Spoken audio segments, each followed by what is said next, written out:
Don't bother with the manifest, just fire. The order hung in the command deck of the Ythrani cruiser, Venom's kiss like smoke that wouldn't clear. Inquisitor Dren didn't look up from his tactical display. His venom sacs pulsed beneath his jaw, a biological tell that his subordinates had learned to read as satisfaction. Outside the viewport, the medical transport Hippocrates' hand drifted in the shadow of Ethan Prime's third moon. It was a civilian vessel. The markings were unmistakable: the red crescent of neutral aid, the registration codes that declared it unarmed, the hull configuration that spoke of cargo holds filled with surgical equipment and refrigerated blood stores rather than munitions. It had been broadcasting a rescue beacon for 6 hours, ever since its drive core suffered what the Ythrani jamming arrays had induced. A cascade failure that left it dead in the void, life support guttering, 247 souls waiting for salvation that would not arrive. Dren's second, a junior officer named Kesvar, felt his own venom sacs tighten with something else. Inquisitor, the vessel is broadcasting on emergency frequencies. Council protocols for... The council protocols, Dren interrupted, still not looking up, were written for species who matter. He finally turned. His eyes, compound and faceted, caught the bridge lighting in ways that made them appear to contain small, angry stars. Do you know what the tide is, Kesvar? The tide, Inquisitor. The tide is the movement of water on primitive worlds. It comes in, it goes out, it does not negotiate, it does not care about the sandcastles built by children. Dren gestured toward the viewport. Their tears are just drops in our tide. Fire. The Venom's kiss discharged its forward batteries, not the heavy cannons reserved for military targets. That would have been wasteful. Just the point defense arrays, sufficient to shred a civilian hull like teeth through membrane. The Hippocrates' hand did not explode dramatically. It simply came apart, sections of hull peeled away. The surgical ward, visible through a viewport that suddenly had no viewport, vomited its contents into vacuum. Beds, equipment, a flailing shape in medical scrubs that Kesvar would see when he closed his eyes for cycles to come. The cold preserved everything. There would be no burning, just breaking, just the slow, frozen dispersal of what had been a ship, a crew, a mission of mercy. Scan for survivors, Dren said, already turning back to his display. Minimal effort. Log any distress beacons. We'll need to know which frequencies to jam when the next one arrives. The rescue beacon, PS-23, continued broadcasting. It was a simple device, mass-produced by the thousand, designed to function even when nothing else did. It transmitted on a frequency reserved for unarmed civilian vessels in extremis. It carried the Hippocrates' hands registry, its manifest of medical supplies, its crew complement, and its final coordinates. It would continue broadcasting until its power cell failed in approximately 300 years or until someone retrieved it. Dren's laughter when the signal registered on his board was not cruel. It was worse. It was casual. Another drop, he said. Note the frequency. Someone else might try to answer. What happened next? I wish I could say it ended there. Stay close. The message reached Greer within minutes, not the attack. The attack was already 47 minutes old by the time the data packet crossed the light speed gap to the Deep Space Rescue Coordination Station Beacon's Hope. The packet traveled by unconventional means. A Vrethian diplomatic courier, small and fast and willing to risk the Ythrani blockade rather than trust standard channels. 17 cycles vanished, watched the packet download with membrane skin that refused to settle. The Vrethian attaché had been stationed on the Beacon's Hope for 3 cycles, serving as economic liaison between his species and the human rescue networks that kept the Vrethian homeworld supplied with antibiotics, surgical equipment, and the membrane-stabilizing drugs that prevented their fragile integument from drying out in the harsh conditions of space travel. He had learned to read human expressions. He had learned that humans smiled when they were angry, that they became very still when they were afraid, that their voices dropped lower when the stakes were highest. Greer did not look up from her console when he entered her office. She was 43 years old, with hair the color of spent fuel rods and hands that moved across her interface with the precision of someone who had spent 20 years coordinating rescues in the deep dark. Her family had died in the last silence, the one that had no name because the Ythrani didn't bother to name their atrocities when the victims were species who, as Dren would say, did not matter. She had been 16. She had sworn never to be helpless again. Attaché, she said, her voice never rose above conversational volume. You've brought me something. 17 cycles vanished, extended his data appendage, the membrane skin of his forelimb parting to reveal the secure crystal. The Hippocrates Hand, 247 souls, medical transport, unarmed, civilian registry. His voice, filtered through the translator, carried the wet clicking sounds of Vrethian distress. Inquisitor Dren. Ythrani cruiser Venom's kiss. They fired on the distress beacon, they laughed. Greer took the crystal. She did not insert it immediately. Instead, she turned it in her fingers, examining the faceted surface as if she could read its contents through her skin. You risk much to bring this. The Vrethian people depend on human medical infrastructure. If the Ythrani destroy your ships with impunity, my species. 17 cycles vanished, membrane skin rippled, a gesture that translated roughly as the future becomes uncertain. We are not warriors, our economy is trade, our bodies are fragile. We cannot survive without the supply lines your coordinators maintain. And yet you came personally, not through diplomatic channels, not through the Council's approved communication networks. The Council approved the attack. The words came out flat, stripped of their usual Vrethian tonal courtesy. Or they will call it a regrettable incident. They will form a committee. They will determine that the Hippocrates Hand was in restricted space, that its beacon frequency interfered with Ythrani military operations, that 247 deaths are acceptable when weighed against Council security concerns. 17 cycles vanished. Secondary heart, the one that regulated his emotional state, began to pulse irregularly. I could not let the data be sanitized. I could not let the names become statistics. Greer inserted the crystal. The files bloomed across her display, the beacon recording, the hull camera footage, the crew manifest, the final transmissions. She watched the Hippocrates Hand come apart in silence. Her expression did not change. Her hands did not tremble. But 17 cycles vanished, who had learned to read human stillness, saw something in the set of her shoulders that made his primary heart constrict. We learned this after the last extinction event, Greer said. She spoke as if commenting on weather, the one that had no name. She keyed a sequence into her console, not an emergency broadcast, not a military alert, something else. 17 cycles vanished recognized some of the routing codes. They were logistics channels, supply chain management systems, the mundane infrastructure that moved medical cargo between stars. Other codes he did not recognize. They were older, deeper. What are you doing? He asked. Greer turned to face him for the first time. Her eyes were the color of ice on a failed life support system.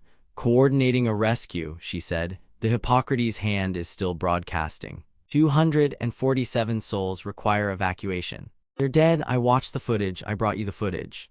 The beacon continues to broadcast. The beacon determines the priority. The priority determines the response. Greer's fingers moved across her interface and 17 cycles vanished, saw something that made his membrane skin attempt to contract in a defensive posture that evolution had never quite finished providing. The routing codes were spreading. Not to one ship, not to 10, to hundreds. To a network that spanned the sector, that touched every human-coordinated rescue station, that reached into supply depots and medical warehouses, and the civilian transport lanes that the Ythrani had never bothered to monitor because they were merely humanitarian infrastructure. You cannot declare war on the tide, Greer said. She was not speaking to him. She was not speaking to anyone in the room. Her voice remained conversational, almost gentle, as if she were explaining a supply requisition to a new assistant. The tide does not care about your fleets. The tide does not care about your borders. The tide comes in because that is what water does. 17 cycles vanished, felt his translator struggle with the metaphor.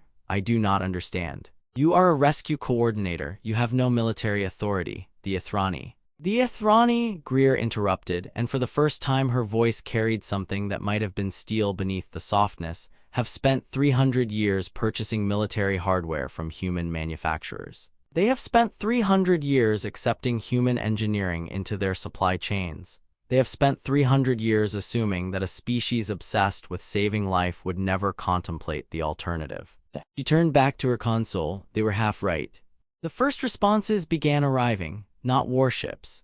The codes that Greer had activated did not route to warships. They routed to medical frigates, to evacuation transports, to the heavy-lift cargo haulers that normally carried field hospitals and disaster relief supplies. They routed to the Madison Sans Limits, the Florence Nightingale IX, the Unconditional, ships with red crescents on their hulls, ships registered as unarmed civilian vessels. Ships that 17 cycles vanished realized with a sensation like falling through his own feet were responding to the same beacon that Dren had laughed at. The Hippocrates hand broadcast on frequency 847. 3, Greer said. All human coordinated rescue vessels monitor 847. 3. All human manufactured equipment manufactured after the last extinction event contains a secondary receiver for 847. 3. The Ythrani never asked why, they only asked if the price was competitive. She pulled up a sector map. The Venom's kiss appeared as a red icon near the debris field that had been a medical transport.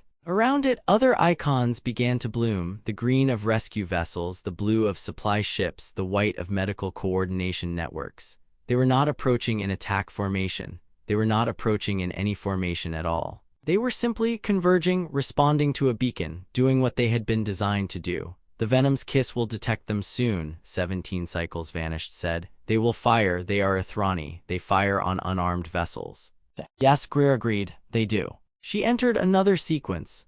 The sector map shifted, displaying not rescue coordination but something else, technical schematics, manufacturing codes, supply chain records. 17 Cycles Vanished recognized the Ythrani military designations.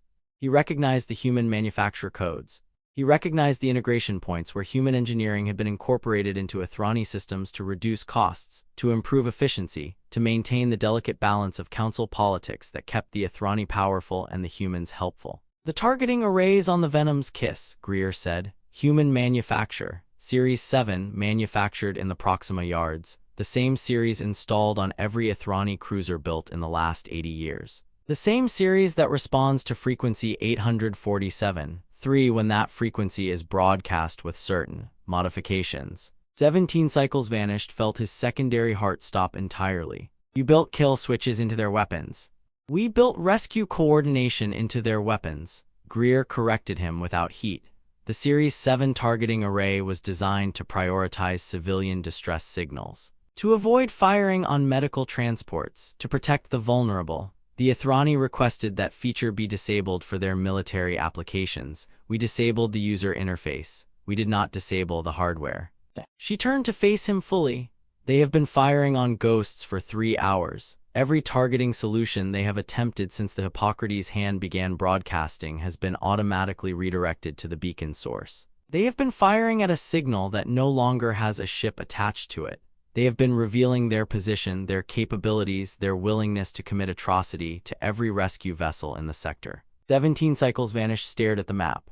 The green icons continued to converge. There were hundreds now.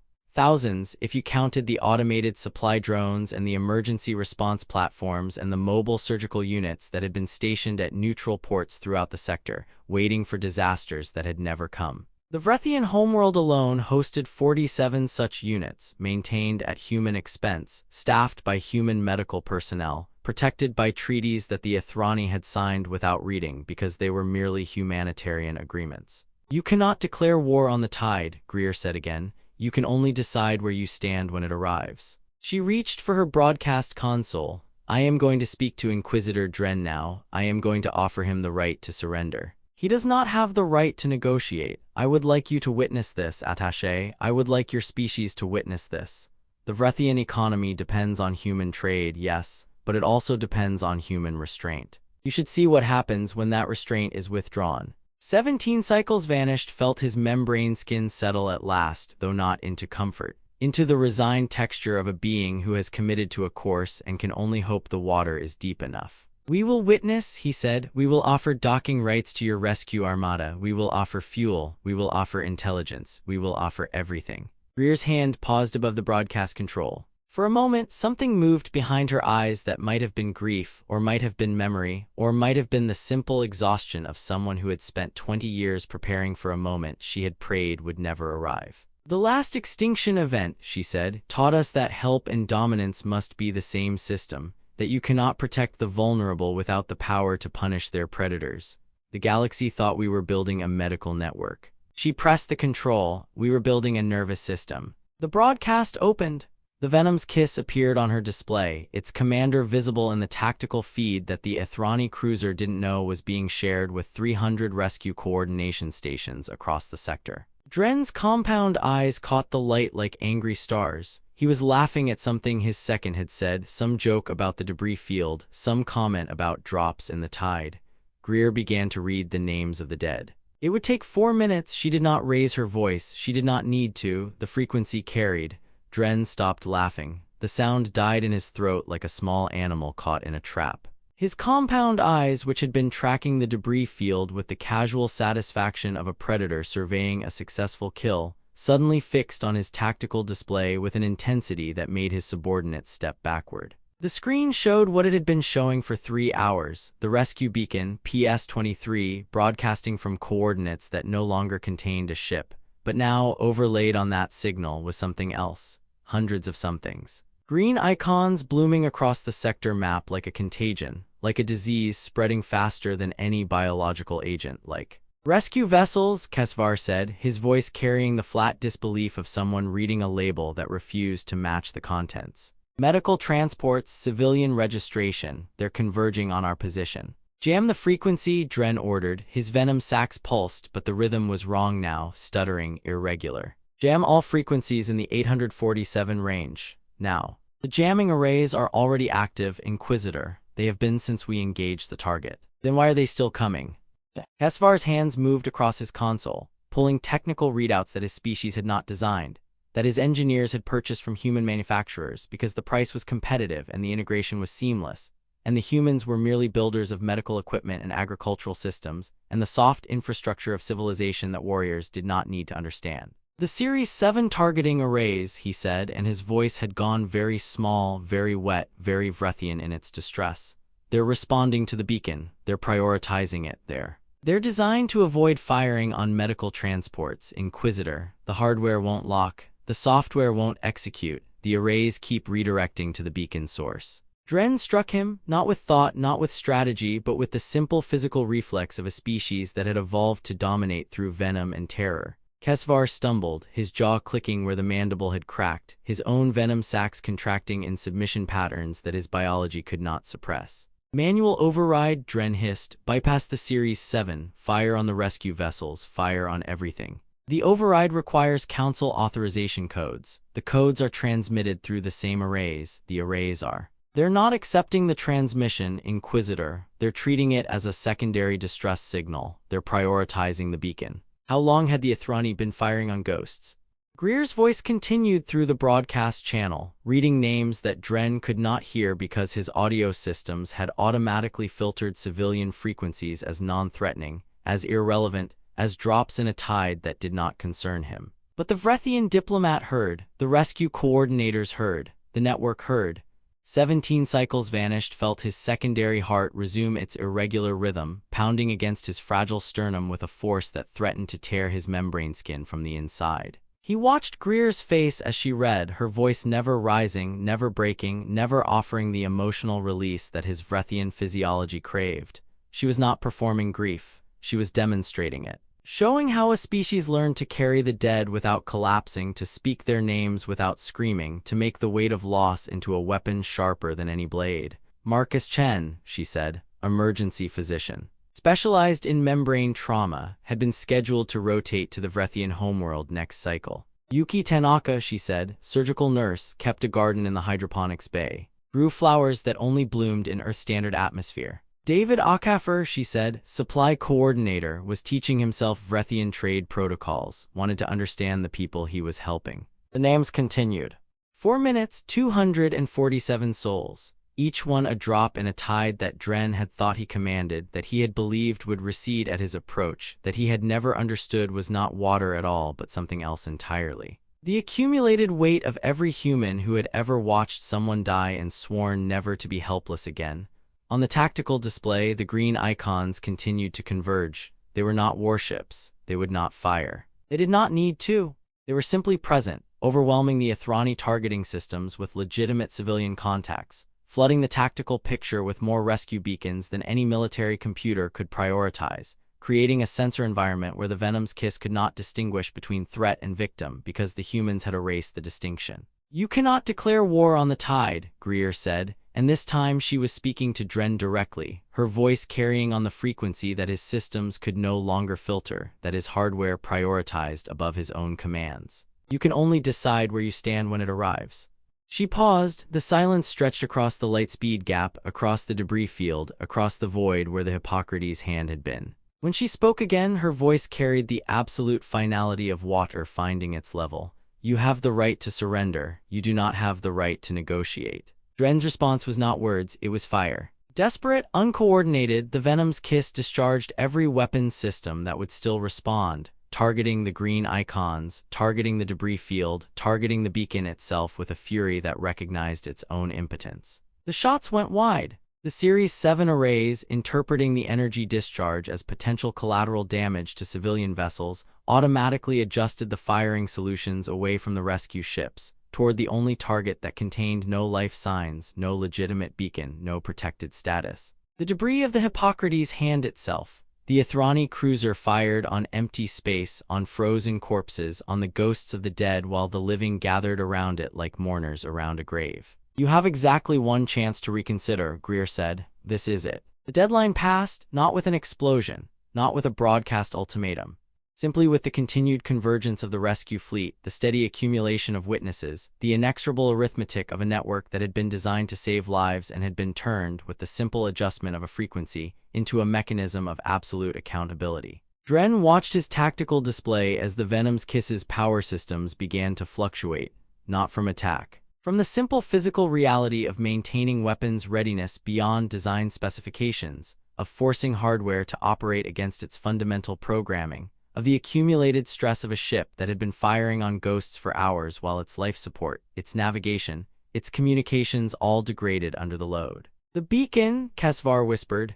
He had not moved from his station, had not sought medical attention for his cracked mandible, had not done anything except watch his instruments with the fatalism of a species that understood, finally, what it meant to be fragile. It's changed, Inquisitor, the signal. It's not broadcasting a distress call anymore. Dren turned. His compound eyes, which had caught light like angry stars, now reflected only the flat glow of a tactical display that showed what he had failed to understand until this moment. The beacon, PS-23, had stopped requesting help. It had begun transmitting coordinates. Fixed coordinates, precise coordinates, targeting coordinates. The rescue fleet did not fire. They did not need to. They simply parted, their green icons shifting position with the coordinated grace of a medical evacuation, creating a corridor through slipspace that had not existed moments before. And through that corridor, moving with the inevitability of diagnosis following symptom, came the human armada. Not warships. The distinction mattered. These were heavy rescue platforms, mobile surgical centers, emergency response vessels scaled for planetary disaster. They were the ships that had evacuated the Vrethian homeworld during the Membrane Plague. They were the ships that had established the refugee camps on Proxima IV. They were the ships that had been built to save lives, and they were arriving at coordinates that a beacon had designated as requiring their presence. The Venom's Kiss could not target them. The Series 7 arrays, recognizing the civilian registration codes, the medical markings, the rescue beacons that every ship carried, refused to lock. The manual overrides routed through the same systems were interpreted as distress signals and prioritized below the beacon's targeting data. The Ythrani cruiser, for all its military design, its venom-based weaponry, its terror tactics, and its council authority, was functionally disarmed by the simple presence of too many civilians who would not leave. Greer's voice, when it came again, carried no triumph, only the exhausted satisfaction of a coordinator who had watched her network function exactly as designed. The tide came in, she said. It will not recede until you are no longer standing in its path. Dren looked at his hands. They were shaking. He did not know when they had started. Surrender, he said. The word tasted like poison, like admitting that his venom was not the most potent substance in the galaxy, that his terror tactics had encountered something that did not frighten. Unconditional, Greer agreed. Your ship will be boarded by medical personnel. Your crew will be treated for any injuries sustained during your malfunction. You will be transported to a human-coordinated detention facility where you will await trial for crimes against civilian populations. The Council will be notified that their military hardware contains certain features that they did not request and that we did not advertise. They may choose to continue purchasing human engineering with full knowledge of its capabilities. Or they may choose to develop their own systems at their own expense with their own vulnerabilities. She paused. The Vrethian people have offered docking rights to our rescue armada. They have offered fuel. They have offered intelligence. They have offered everything. This is what the tide looks like, Inquisitor, not water, simply the direction that help flows when you remove the obstacles that prevent it. The broadcast ended. 17 cycles vanished remained in Greer's office, his membrane skin finally settling into a texture that he did not have a name for, something between awe and grief and the terrible recognition of what his species had allied with, what they had depended on, what they had never understood. You built this, he said, all of it, the medical networks, the supply chains, the rescue infrastructure. You built it knowing that someday. Knowing that someday someone would attack the helpless, Greer finished. Yes. We learned that after the last extinction event, the one that had no name. She stood. Her movements were slow, deliberate, the movements of someone who had carried a weight for 20 years and was only now, perhaps, setting it down. The Ythrani will surrender, the council will bluster. There will be committees, investigations, political consequences that I do not have the patience to navigate. Other humans will handle that. I am a rescue coordinator. My job is finished when the survivors are safe. There were no survivors, 17 cycles vanished, said. From the Hippocrates' hand, you know this, I know this, the beacon. The beacon continues to broadcast, Greer said. It will continue for 300 years, it will continue until someone retrieves it. And now, thanks to your courage in bringing me that data, the entire sector knows its location. The entire sector knows what happened there. The entire sector knows that when you attack a human medical transport, you do not face a military response. You face something else entirely. You walk to the viewport. Outside, the rescue fleet continued to arrive, green icons blooming across the darkness like something growing, like something alive, like the nervous system of a galaxy finally learning to feel pain in its extremities and respond. You asked what the tide is, she said, not turning. I will tell you. The tide is the accumulated weight of every human who ever watched someone die and chose to build something instead of surrendering. It is the medical transport that arrives at the plague world. It is the surgical team that works through the radiation exposure. It is the supply coordinator who learns Vrethian trade protocols because he wants to understand the people he is helping. It is everything that the Ythrani dismissed as weakness, as softness, as merely humanitarian. She turned. Her eyes were the color of ice on a failed life support system, and they held something that 17 cycles vanished finally recognized. Not cruelty, not vengeance, but the absolute, uncompromising determination of a species that had decided, collectively and irrevocably, that help and dominance would be the same system. That you could not protect the vulnerable without the power to punish their predators. That the only way to ensure that rescue beacons were answered was to make the consequences of ignoring them unbearable. The tide does not hate you, Greer said. It does not love you, it simply comes in because that is what water does, and you can only decide where you stand when it arrives. She walked away from the viewport. Her footsteps echoed in the silence of the office, each one deliberate, measured, the gait of someone who had spent 20 years preparing for a moment and was now, finally, moving past it. She did not look back at the tactical display. She did not look back at the Vrethian diplomat. She did not look back at the viewport where the rescue fleet gathered around the coordinates that a beacon had designated, the debris field that had been a ship, the grave that had no bodies because they had frozen and scattered and become part of the void. She walked through the door. It closed behind her with a sound like a seal engaging, like an airlock cycling, like the final punctuation of a sentence that had taken 20 years to write. 17 cycles vanished remained. He watched the display. He watched the Venom's kiss power down its weapons, open its docking ports, surrender to the medical personnel who would treat its crew with the same professionalism they would bring to any disaster. He watched the beacon PS-23 continue broadcasting its coordinates, no longer a plea for help but a statement of presence, a declaration of location, a fixed point in the void that said here and enough and never again. The Vrethian homeworld would offer docking rights. They would offer fuel. They would offer everything. They would do this because they were fragile, because their membrane skin required human drugs, because their economy required human trade, because they had watched a species that they had thought was soft reveal itself to be something else entirely. Not hard, not cruel, but inevitable. He thought of Greer's footsteps echoing in the silence.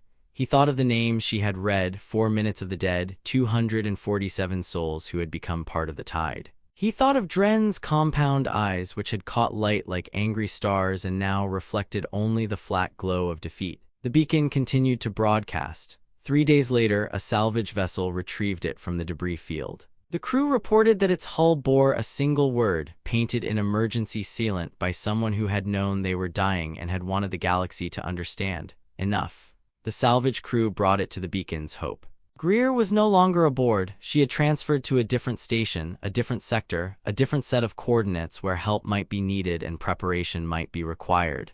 But the beacon remained. It was installed in the station's memorial gallery, still broadcasting on frequency 847. 3, still transmitting coordinates that no longer required rescue. Visitors would stand before it.